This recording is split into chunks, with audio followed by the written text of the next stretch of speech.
Bonjour à toutes et tous, j'espère que vous allez toutes et tous bien et aujourd'hui je vous retrouve pour parler cinéma français. Alors, parler est un bien grand mot puisque aujourd'hui ce n'est pas moi qui vais parler mais plutôt les images et la musique puisqu'en effet je vous ai concocté un petit montage, voilà, donc des films, enfin plutôt des extraits de films, enfin des moments de films qui m'ont le plus ému ces dernières années parce que le cinéma français est un cinéma que j'affectionne beaucoup et j'ai eu plaisir à voir des films français ces 3-4 dernières années. Donc voilà, donc plutôt que de vous parler pendant 20-30 minutes de tous ces films français qui m'ont ému, touché ou procuré des immenses frissons, des immenses sensations ces dernières années, donc ça va de 2019 jusqu'à aujourd'hui, 2018, 2009 jusqu'à 2022, bah cette année quoi, et ben je vous ai concocté un petit montage en images et en musique de ces films français et ben qui m'ont fait réaliser que le cinéma français c'est grand et c'est beau et qu'on est un cinéma puissant,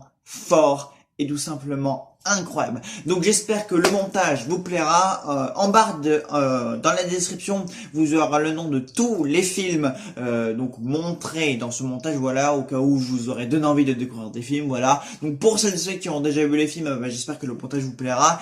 Pour celles et ceux qui n'en ont vu aucun ou très peu ou que la moitié ou que un trois quarts, eh bien je vous invite tout simplement à les découvrir parce que ce sont des films exceptionnels, forts, intenses, qui racontent des choses formidables.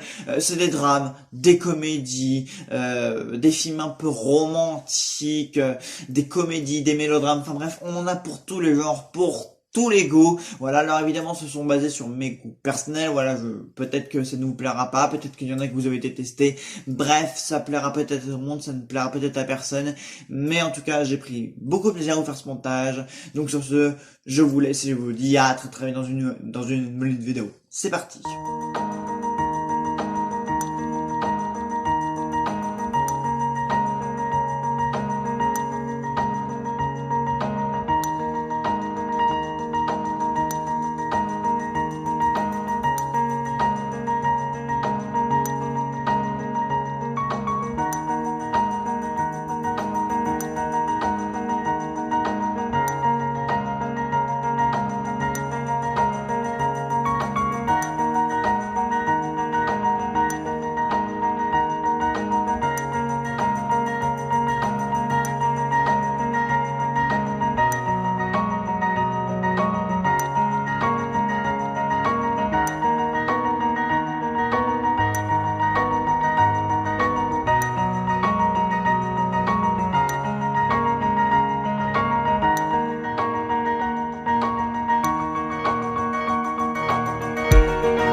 À l'acte 5, il espère encore la changer. Mais cet espoir est chimérique, on ne peut pas changer un être. Et on n'a pas le droit d'exiger ce changement. À travers des excuses embarrassées et dans le langage précieux du XVIIe siècle, c'est ce que Célimène veut faire comprendre à Alceste. Ce qu'elle veut lui dire, c'est... Si tu m'aimes, accepte-moi comme je suis, parce que je ne changerai pas. Accepte-moi comme je suis et je t'accepterai comme tu es. Vous êtes hors sujet, mademoiselle. Vous croyez? Parce que j'utilise ma vie privée, mes propres émotions au milieu d'un exposé didactique. C'est risqué certainement, mais...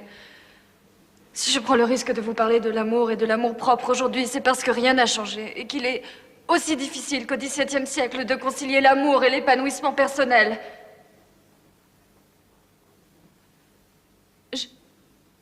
Je peux continuer?